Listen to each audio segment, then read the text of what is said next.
Hello everyone, welcome to From Nowhere to Nothing, Ontological Oxymorons. I'm your host, Joel Bouchard, a doctoral student in psychology, and with me is Mr. Norman Gayford, a professor of English and philosophy. Being human is a strange and complicated venture. This becomes even more evident when a human is tossed in with a group of other humans. No matter how small or large, or homogeneous or heterogeneous the group may be, we become aware at some point of what everyone has in common. We then evaluate ourselves and whether or not we fit these parameters. In some ways, fitting in is good, and in some ways, fitting in might make us feel uncomfortable. Likewise, nonconformity can make us feel special and unique, or shameful and outcast. To add another layer, a nonconformity that we may be proud of may be seen as aberrant by the group. Yes, being human is hard. Today, we're talking about what it means to be normal. All right, so I changed the intro. I got accepted into a doctoral program in psychology. Congratulations again. So I'll be keeping that title for probably at least the next 5 years if I stick with it. Yes. If I do well enough. So Normality, this one comes from a listener request, and like we were talking about a little bit before we started recording, I had a really hard time kind of narrowing it down to this topic because the listener asked, hey, can you guys talk about outliers or what makes people, different from each other? And I said, yeah, sure. And then I got thinking about it and it was, well, oh man, like this is a really hard thing to kind of define. So we'll see how far we get in the episode and what kind of ground we cover, but this has the potential to be a 2-episode or maybe even a series looking at different aspects of what normality means, both in the context of being human and also in some other contexts. So we're going to try to focus in this episode on the concept of normal and looking at it from as many of the different facets as we can to sort of box in some conceptualization of it, as we usually do. And if we deem it too vague by the end of the episode, then we'll try to narrow it down further in future episodes.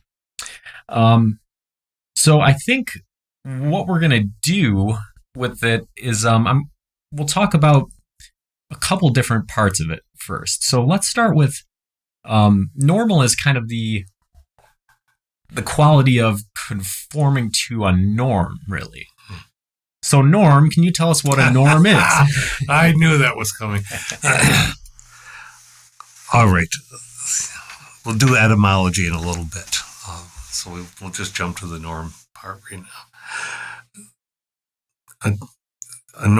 One of the more current definitions or expectations of the word a norm is it can mean average or median. It suggests a standard mode of behavior, and it implies a metric against which you measure whether something is a standard mode of behavior. So we can start with that. Okay. And so where that gets kind of interesting is, norms are kind of unwritten societal protocols, and some of them are written. We have laws that kind of prescribe some norms for society, but even some of those laws aren't really norms. Take for speed limit, for instance, right? A speed limit is a law saying that you should do this thing, but I know at least in our area, the norm is to go about 5 miles an hour over the speed limit. Sometimes 10. Yeah. And that's something we'll get into a little bit later is there's the interpersonal versus the intrapersonal for norms. So something that may be normal behavior for a person over the course of their experience can differ between what's normal for a group of people. And then what speed you drive at is a pretty good example of that sort of thing. Yes. So the group as a whole might drive 5 miles and over the speed limit, but there's going to be some people who it's normal for them to drive 10 or 15 over or 5 under or whatever it is. Okay, so we've got a norm, kind of an unwritten rule that people follow. Yeah. So what does it mean to be normal then in that context? In that context, one would suppose whatever context you're talking about, to be normal is to acknowledge and shape yourself to the standard that seemingly at least an average number of people want. Yeah, I find it's just a gushy-mushy thing. The normalcy is contingent, which means it changes like any other contingent thing by generations, by groups. And so there is no single norm. You referred to the idea of laws. And we like to espouse the rhetoric of the Congress or local lawmakers representing everyone, but it has become painfully clear in our recent history, actually if you read history all the way across our history, that simply isn't true. So ultimately, there are laws that represent the desired norm of a very particular group of people, usually people who are privileged in some way. And so I don't think it's possible to declare a political normalcy, even a social normalcy on a grand scale. Right, and so they do study. There is sort of a definitional quantification of normal in various disciplines. If you look at psychology or medicine or these sorts of things, and sort of the definition of it is behavior that falls within roughly 2 standard deviations. So kind of meaning 19 out of 20, right? If 19 out of 20 people are doing something a certain way, that's normal. And if you're the one person out of the 20 that's not doing something, then you're probably abnormal. So if I'm driving 55 miles an hour and have a whole lot of yahoos back behind me who just can't wait to get out there and go 65 because after all, it's an open road on a hill and everybody knows Perry Center down to 5 corners. So then I'm not normal, right? So I'm adhering to the you could be following the law. So you could be following the law, but you're not following the norm. Behavioralistically, I'm not following the norm. Right. And so that kind of creates some interesting questions, right? So here we are doing a philosophy podcast. There's a good chance that much less than 1 in 20 people performs a philosophy podcast, right? Is what we're doing abnormal or is it unusual? Is there a difference between those two terms? I think that the American Psychological Association and you referred to the formalization of definitions for psychology and other fields probably would be closer to informally unusual than formally abnormal. I think abnormal tends to carry, shouldn't, but it seems to carry a negative connotation. Mm-hmm. Unusual seems to have a more viable, less negative connotation. So I think we're unusual. From the lingual point of view, linguistics, is there a difference between the terms? Do you want to get into etymology here? Let's get into etymology here, but let's. This is the fascinating thing. The root of normal is based on a tool in Latin, but the use of normal in any standard way only started to happen in the early mid 1800s, the 19th century. And even then, it was tool-based. So normal meant perpendicular. Okay, so a square, the tool, a square, that's really what the word normal was based upon. So gotcha. Metaphorically, of course, that's where I hop, just like I do with tangents. And I always had students say, "Oh, I'm going off on a tangent." Good for you. You know what a tangent is? You draw a tangent on the board from mathematics, and it's a line intersecting a circle at some particular point, right? Well, if you don't, so you may be off on a nice walk through some idea, very engaging to read, and you touch a point, and that point is the nexus of an essay. Tangents are welcome and wonderful. Well, all right, so to be normal is to be perpendicular. So two different kinds of lines, a linear orthogonal juncture. Yeah, that's really interesting. Not just because of thinking of the tool, like a miter square, but also thinking of the time period, kind of the Industrial Revolution, right? And you think about what life was like before that point and then after that point. And what would have been a normal person before the Industrial Revolution? There wouldn't have been one. It was trade-based. So, you had somebody who, was a carpenter, somebody who was a shoemaker, a barrel maker. Right. So if we're talking about normal in terms of economics, yeah, right. It's not what we're doing now. And, if you think of, people using a square to create, a uniform sort of building, maybe a factory or that sort of thing, you can see how sort of standardization, the standardization of human society coincides with the use of the word normal. It kind of makes sense that way. Yes, and the standardization of human society has always and ever, in our context, been canted toward a privileged group, not the entire society. And so when one speaks about normal, you and I were chatting about this with the pandemic. I mean, I know we date ourselves on this podcast when we talk about this, but that's been a big context for us. And people say, I just want to get back to normal. Well, I sometimes challenge people when I'm talking with them when they say this, because what does that mean? And you do sort of a Socratic method, and you end up in some very playful and funny spots. But let's get back to normal. What was normal? What was normal for people in Western New York is not necessarily normal for people in Buffalo. It's not necessarily normal for people in South Carolina. It's not, and.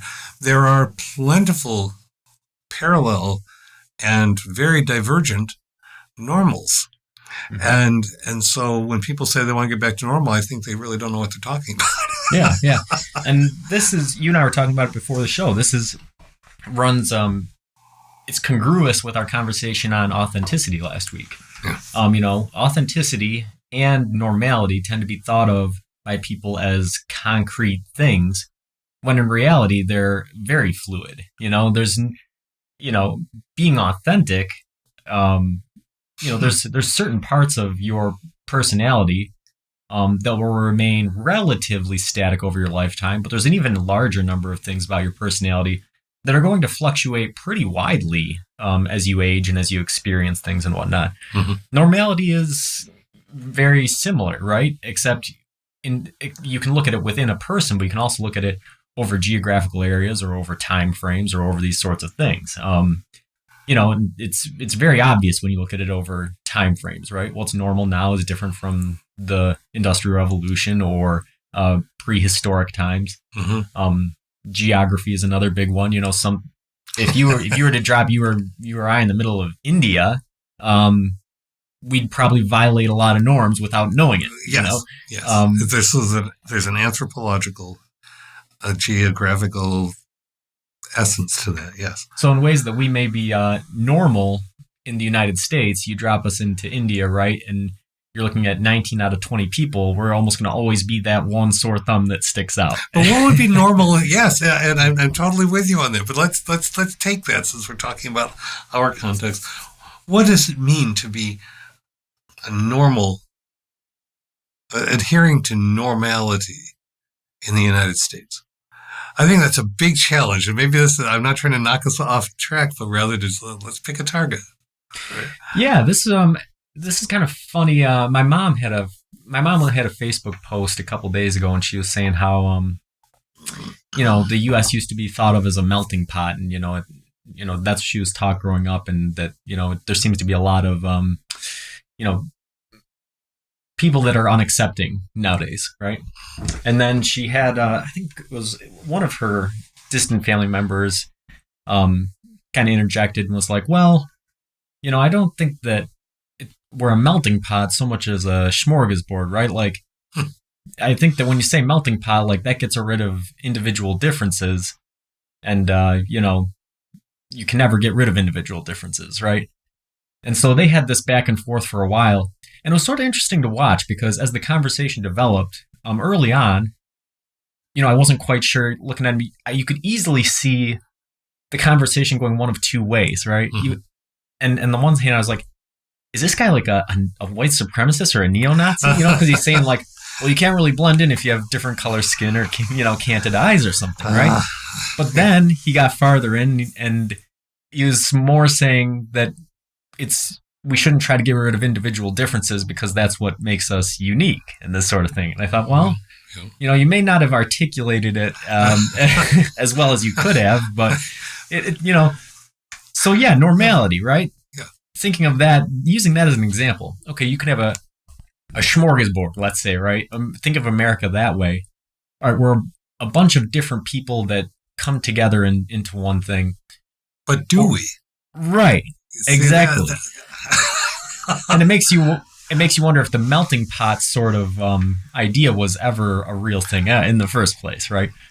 I think it wasn't. I think that was one of those flawed. And I, like your mom, like us, many of us, we were told this. This was ideological training. This was not getting you to try to think about where you live. This was people handing down to you, this is how we view ourselves. This, again, is what normalcy is. We hand it to you and tell you we, whoever the we happens to be, have established, and usually it's the we who have the legislative capacities or the we who have the economic dominance. This is how we do things. Right. And so if you... Yeah, so we've gotten to a very critical juncture in this conversation. We've talked about what a norm is, and we've talked about what it means to be normal. Mm-hmm. Now, what we're heading into is what is normativity?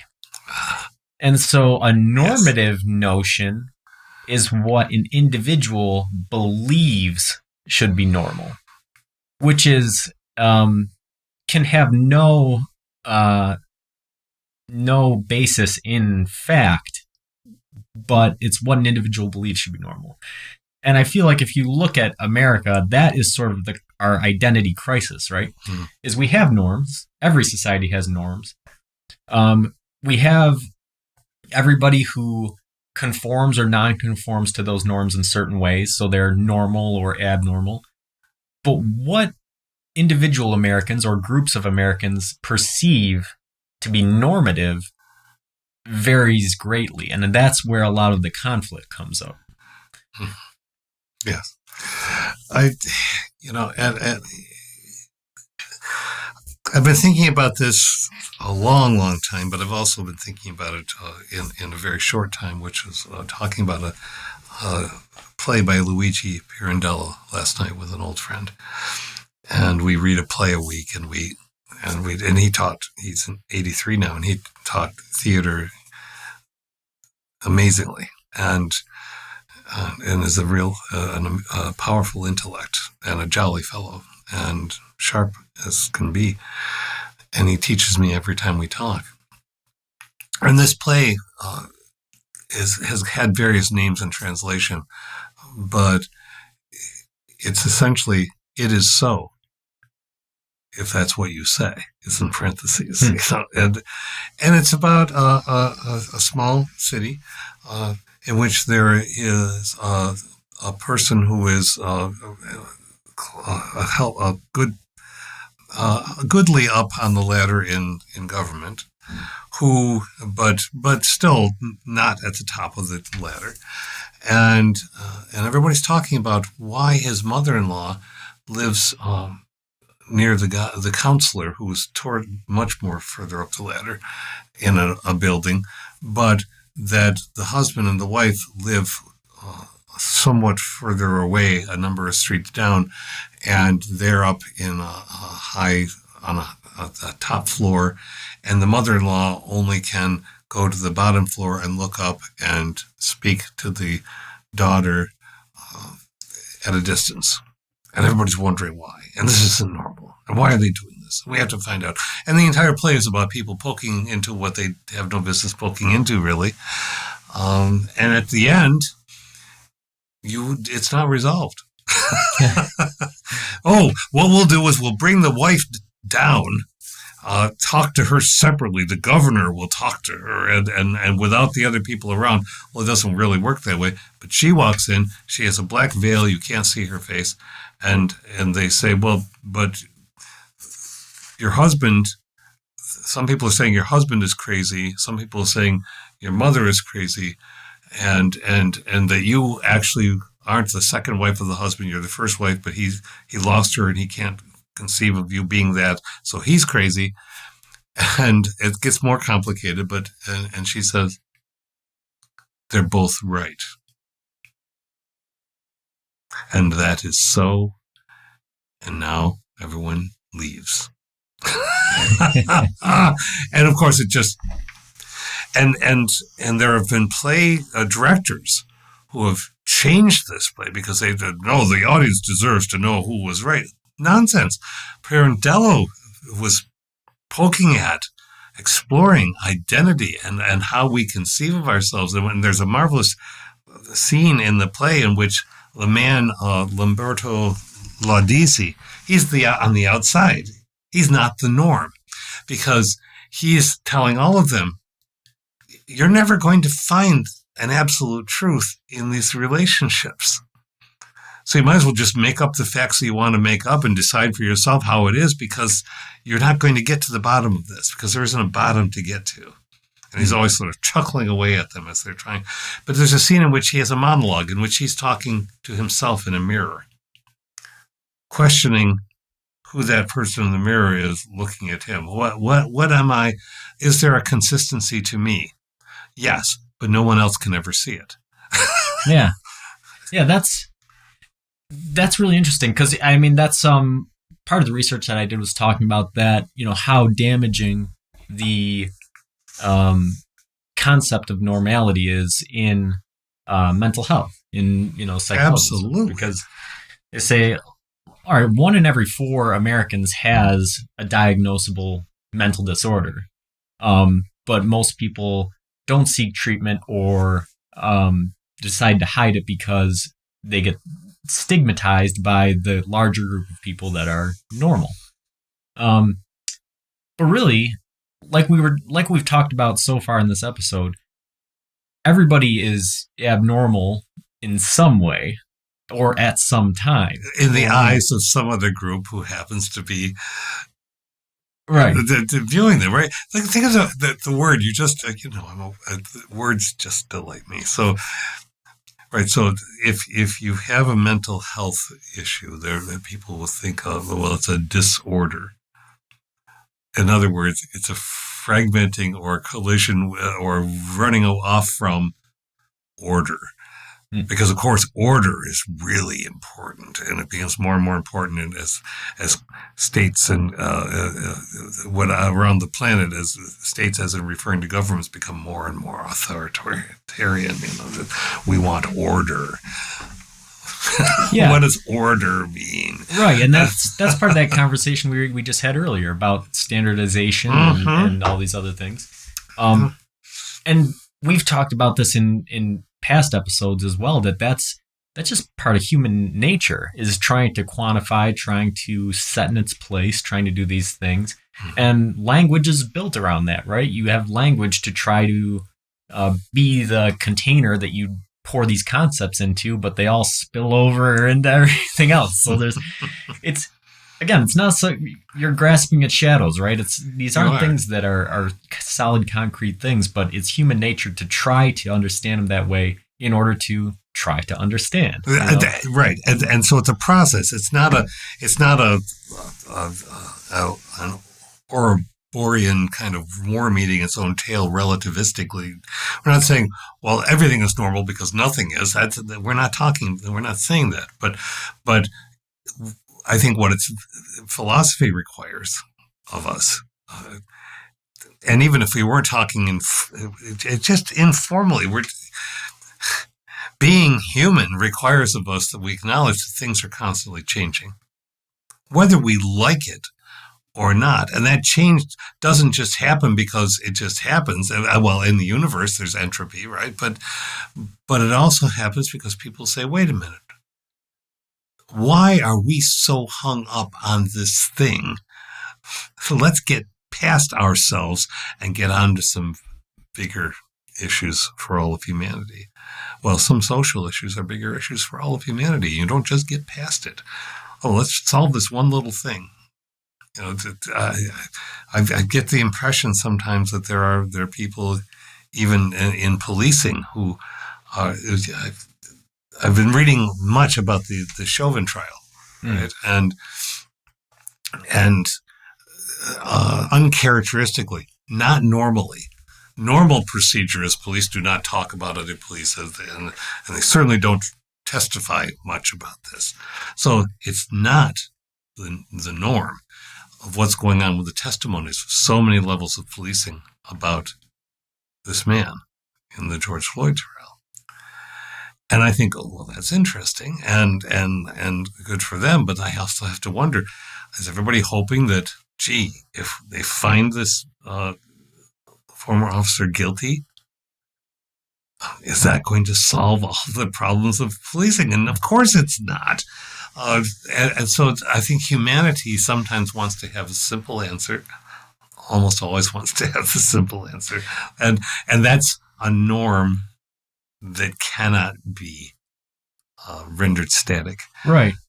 And so, yeah, there's sort of these conflicting desires with human society, right? There's that desire for a homeostatic equilibrium, right? You have something that's considered normal and you want to stay there. But then there's also those times where norms get broken and it opens up the ability to expand into new norms. Mm-hmm. And you would like to hope that police testifying would fall into that category. Yes, you would. But, I default to music, right? Music's an example. You look at Jimi Hendrix starting to use distorted guitars, right? Mm-hmm. At the time, that was very abnormal. And then it became very common in the 90s. And now it's sort of uncommon again. It's still around, but not as much as it used to be. And that's actually the listener request that for this show came up when he was listening to a previous show where I mentioned offhand that, the band Kiss that wears the masks and stuff, they started out as a small band somewhere playing bowling alleys, right? And so if you imagine seeing Kiss in all their makeup and costumes in a bowling alley, you'd think these guys are crazy. But then when they were the biggest band in the world in the 80s, they were super cool and everybody loved them. And they even had a comic book. Right. And nowadays, okay, would you think it's a little bit strange, right? But because of how they stuck around and influenced society, even if it's still considered abnormal, it's not considered strange. Mm-hmm. And so we have these terms that are hard to separate, right? We talked about unusual and abnormal earlier, or abnormal and strange, or these sort of things. Yes. It seems like they should be synonymous, but we use them we don't use them that way. No, we don't. No, we don't, and we haven't been using the word that long. Mm. I mean, if somebody's listening to us and they say, "Well, but it goes back to the 1800s." Yeah, in the space of human history, no. So let's talk about that then. So, if the word has only been around since the 1800s, do you think normality as a concept has existed as long as humans have been around, or in one form or another? As an unspoken concept? Yeah. Or I think probably, although evolutionarily, I certainly don't know that. But I think put any group of people together, and no matter where they are on any spectrum, of any measure, any metric. They are trying to, if they're together long enough, they're trying to find commonality, and they're trying to find reinforcement for who they are and what other people are saying. Whether you're drinking a beer or whatever it happens to be, and you're laughing and you're saying, "Well," and if people start saying things that you're uncomfortable with, you might get into a nervous laughter. You get really quiet and say, "I can't. This is not." But do I really want to be part of this? Mm. And then that's the linchpin moment. Do I really want to be part of this? Means you're considering what you think is normal and acceptable. That's the normal versus the normative. Yes. Right? And that's the issue we've been facing over the past several years with Confederate monuments or the Founding Fathers, these things that we've talked about in previous episodes, right? Is what was normal at the time versus what we now think of as a normative notion, what should be normal. Mm-hmm. And trying to compare those across timelines is a difficult thing. And what it demonstrates is, again, the lack of this concrete idea of normal, right? We can, you can't think of a person as normal. You can only look at certain behaviors and certain things. Well, but you see, but that's because you're thinking, you're a student, you are approaching it from an intellectual view, as I do. But there are many people, of course, they'll say, of course I can say whether that person's normal or not.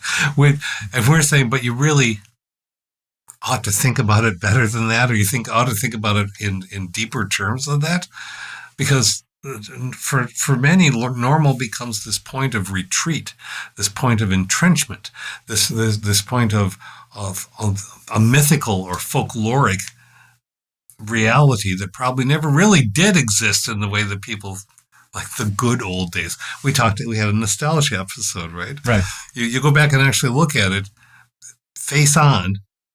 Probably not. So for a select few, perhaps the good old days, but not for the totality of the collective.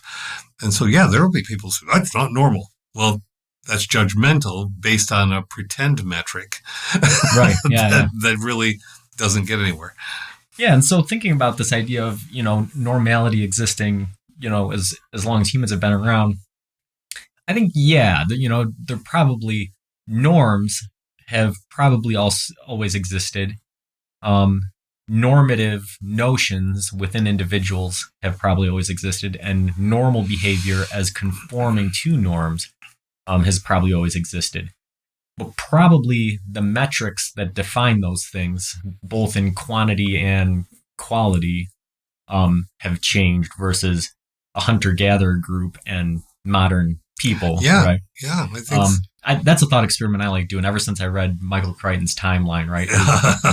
If you were to transport me in a time machine to 2000 BC, mm-hmm. how would you be received? I think about it, okay, man, I'd be almost a foot taller than everybody else, have this ridiculously pale skin, blue eyes, I wouldn't speak the same language. Would I be hailed as a god, or would I be killed as some kind of alien species? Yes, and those are the kind of thought experiments that get you thinking about these ideas of normal or of human collective behavior, those sorts of things. Mm-hmm. When you think about, okay, well, how do people treat somebody that's that different now? And you realize probably the more negative outcome. Yes, because fear is a standard that never we seem to have a hard collective time growing out of, and there are all sorts of kinds of fear, and fear is partly what helps entrench a false or negative sense of normality. And you try to ask people, what is it that you're so afraid of? There are all these articles out now that the population growth in the country is back to the levels of 1918. Well, but the veiled message in that is the population who happens to be pale and blue-eyed are not proliferating nearly as much. And then you get into all kinds of very grim I would say ridiculous, and ridiculous, but also very, very, very grim and deeply troubling because of where they arise out of. So these kind of replacement theory things where, we have too much immigration because really this is a plot. This is a plot in order to replace people who are white or Caucasian with everybody else. Those are foolish, nonsense. I can't. I will be as I'm sorry if offense is taken at hearing somebody say this, but there's no good in that kind of notion. What's normal for a human being? Is it normal to be kind? If so, you be kind to everyone. That's Kantian. We're back to, the categorical imperatives. Is it normal to be empathic? Or might we want it to be normal to be empathic, but not with a barrier, right? So I think that's the discussion of normalcy that I would like to see happening more often, not a nostalgic, let's get back to the way things were, where this group's in charge and this group isn't, and we all just have our place. Yeah. Sorry, I held forth on that one. But no, I think that was good, and it raises the question of why do norms exist in the first place, right? Do you think norms were developed primarily as a group survival tool? And if that was the case, do you think that that's still why we have them today, or do they serve a different purpose? Why do we develop norms in the first place?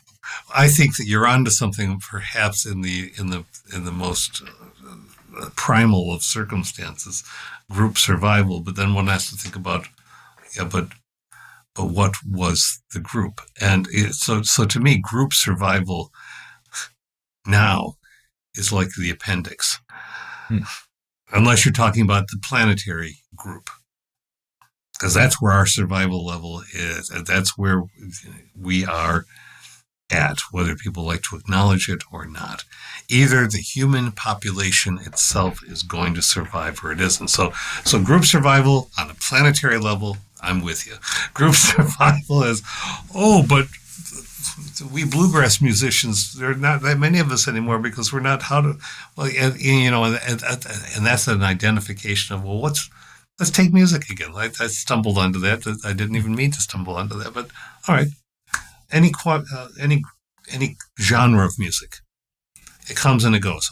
But like languages, some of them disappear because they aren't taught or they aren't passed on, or there have been active blockages to passing them on. This is what happens to many Aboriginal or Native languages when you are not allowed to speak them in the 1800s and even into the 1900s in various places in our country.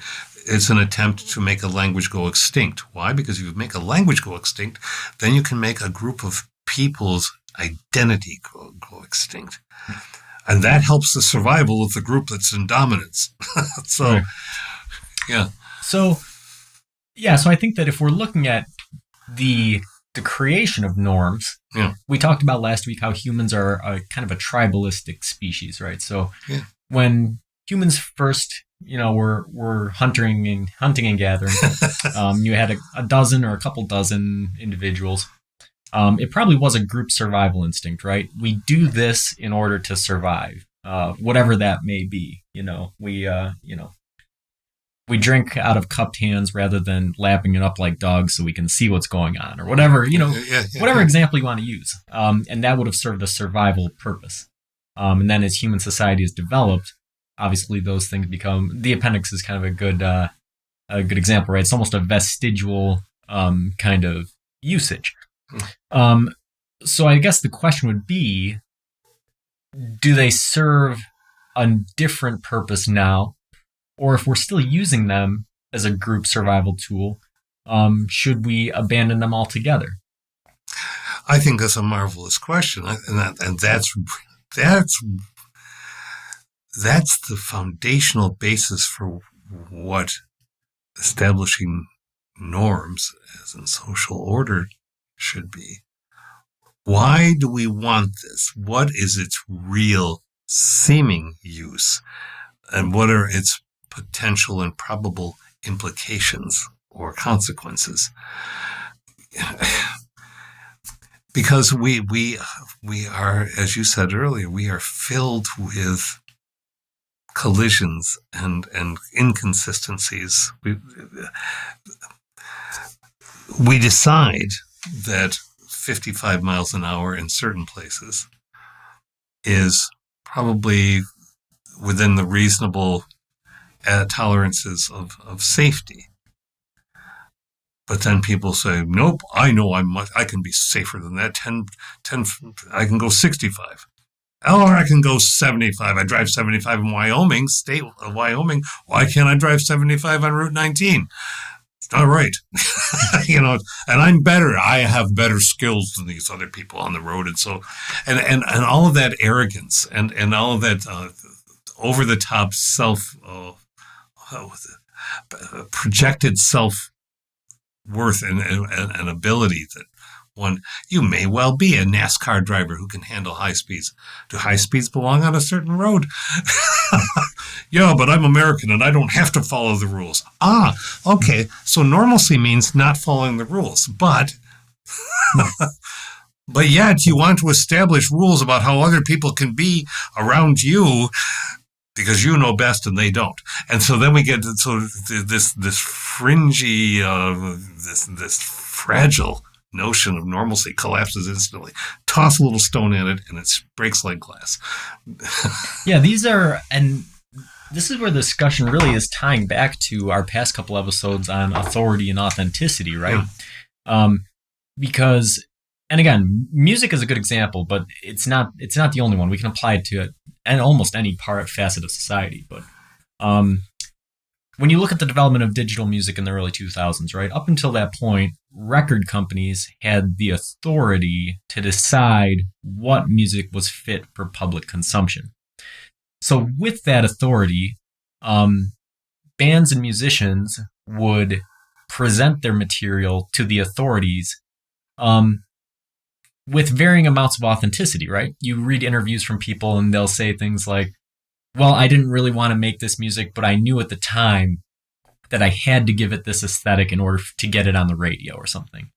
So they'd sort of conform and fit into these boxes in order to get their things heard.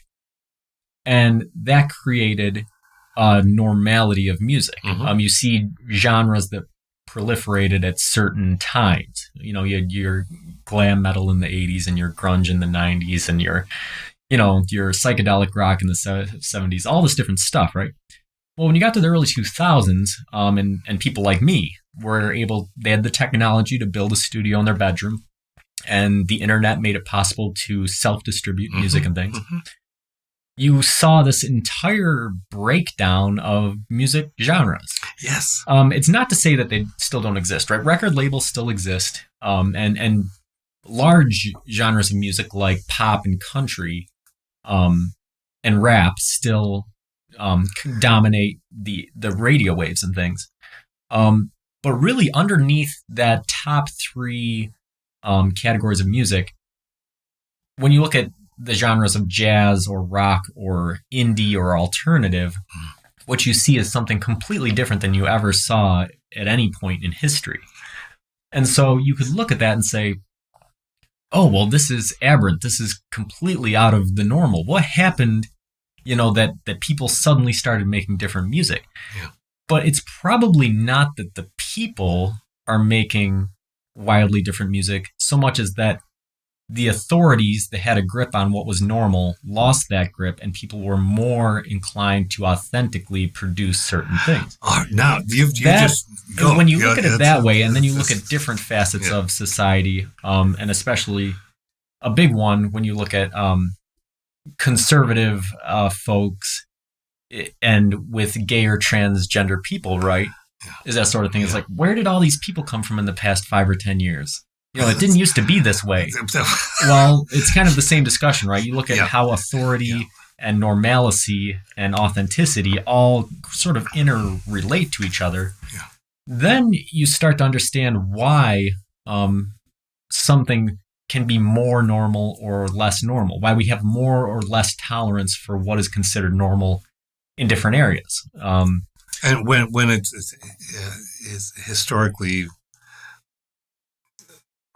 documented and sociologically understandable and real that groups that we call marginalized groups are actually people who've always been human beings with us as human beings, but now it's because, you know what, I think what's really, what you said just struck a connecting point here for me, because I was thinking of the music awards that were just happening a week or two ago, reading about it, and people were getting upset because so much music seemed to be crossing genres. I think people are afraid of cross-genre walls breaking down in literature, in sexuality, in gender, in how am I supposed to quantify you and box you in if you are crossing genres, if the boundaries are disintegrating? There is the point of hope for me. Even as a literary person, I love poetry. I have some notions of what poetry is, but gee, when I read a book that has poetry, art, essaying, and fiction all woven together as the design of the book, my goodness, that's a good soup. That really tastes. Yeah, you gave me a book it's one of the best books I ever read, The Unflattening. Yes, it was phenomenal, and that's exactly what it is. There's this visual representation of the words being written that really just touches you in a certain way. But yeah, and so we're getting back to what we were talking about at the beginning, right? Which is that when you're talking about music genres or whatever the case may be, whatever category you're looking at, really it's just a piece of language that's meant to be a container to hold a concept. But we have this unfailing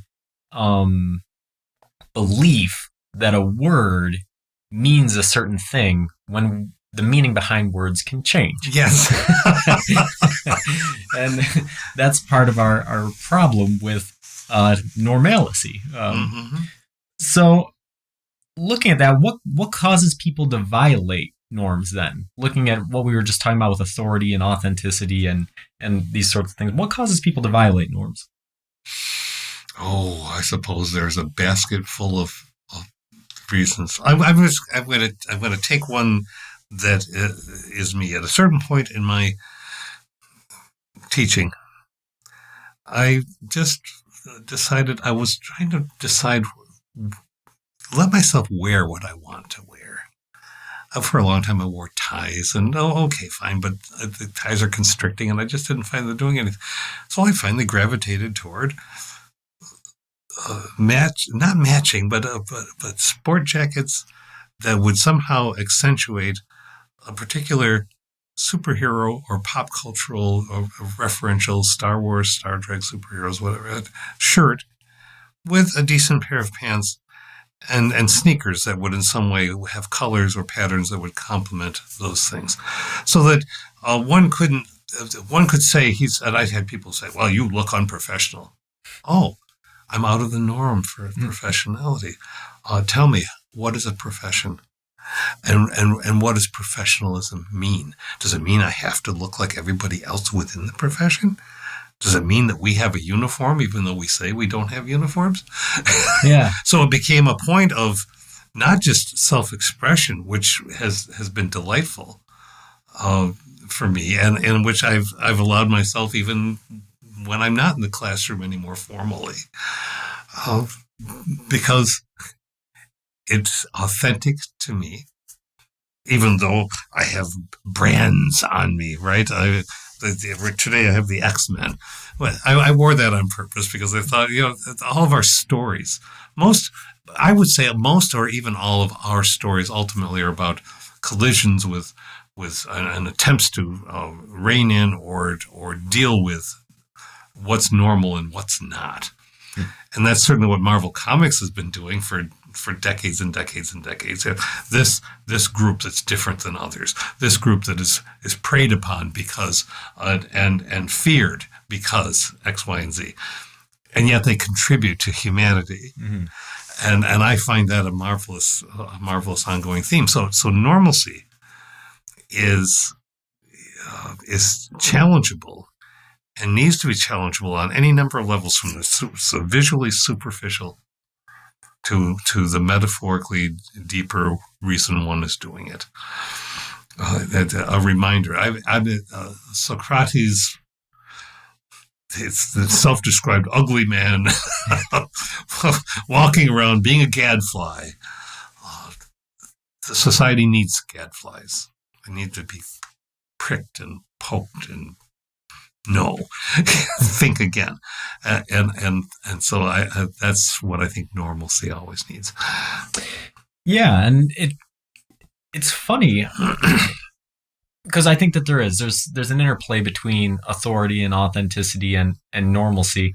And I think that the music example that I used earlier is a pretty good template for why people start breaking norms. I think if you have a strong authority, it can act as a deterrent. There's always going to be people that stand up for what they authentically believe or what they normatively believe should be. But the group as a whole has a hard time accepting those sorts of things until an authority can no longer enforce the opposing view. I mean, think about it. This is the basis of ideological training. Normalcy often becomes synonymous with the practice of ideological training. I go to something like the Pledge of Allegiance, right? It was just that people get really upset because people take a knee during the anthem, or they refuse to stand up, and they have the right to refuse to stand up for the pledge. And you say, well, what's that about? We'll read the pledge. What's the pledge about? It's not about, first and foremost, giving your allegiance. What do little kids know about allegiance? So we train it into them. It's just they can repeat the words, but when we don't talk about what that means and the implications of that, then we've created a false normalcy. It's a safe normalcy for adults to say, see, we've taught them all these things. I pledge allegiance to the flag. And to the republic for which it stands, but first and foremost, to that piece of fabric. So you're telling people that you need to pledge your total loyalty to a piece of fabric. Oh, and by the way, I guess the country for which that fabric stands. But that's that. And if you stop and you think about that, he's being un-American for saying this. No, I'm not. Because the pledge itself has gone through monumental changes, partly because of the Red Scare. Read the original Pledge of Allegiance that was generated, Mount Morris, and then read the current one, and see how it was changed by a legislative body, and then required to be said. And you say, well, there's a story of normalcy in a nutshell. Yeah, and this is the concept of philosophy, is looking at these things and looking at them a little bit closer, because the flag itself has changed over time, right? So what's to say when you add another star that it's the same flag? Now, obviously, that seems like a ridiculous sort of argument to bring up. But yes, that's the concept of philosophy, is looking at these things a little bit deeper than you'd consider. And something that might seem very trivial like that, in certain contexts, can be very big for other people. And we've mostly spent the episode looking at, interpersonal definitions of normality. Yes, we have. And, something you said about Socrates there being the gadfly, right? We have these ideas of what's normal for certain people as well, So you can think if he's an ugly guy and he's smart, well, that seems to make sense, right? Well, I remember having this... when I was in the Army, we'd have mandatory sexual harassment and assault trainings, right? And at the time, they were trying to define what harassment is. And really comes down to almost anything. If you are making somebody else uncomfortable, it's harassment, A kid stood up next to me, who described himself as a gadfly. He said, well, this isn't fair because if I do something and Bouchard does something, he can get away with it because he's good looking. Mm-hmm. Right? And so some of us learn that story. Us tubby gadflies, not nice looking gadflies, learn that story very early. And so that was funny, right? Because I've talked before. I had another story where I had ended up defending another girl from sexual assault, really, right? Yeah. And so what's interesting to me about that is up until that point, I'd never thought of it that way, right? I had always just thought about what's the right thing to do versus the wrong thing, and I tried to do the right thing. When he said that, and all of a sudden I realized, okay, the descriptions of harassment they had given, if you look at somebody a certain way, or if anything like this, and I realized I could get away with a lot of this stuff that other people couldn't get away with. Mm-hmm. And you think about that sort of privilege, and then you extrapolate that out to various different things, right? I'm a man. I'm white. Mm-hmm. I wouldn't describe myself as good looking, but some other people would, right? I have education. I have all of these things, right? And some of them are things that I was born with, and some of them are things that I've achieved. Mm-hmm.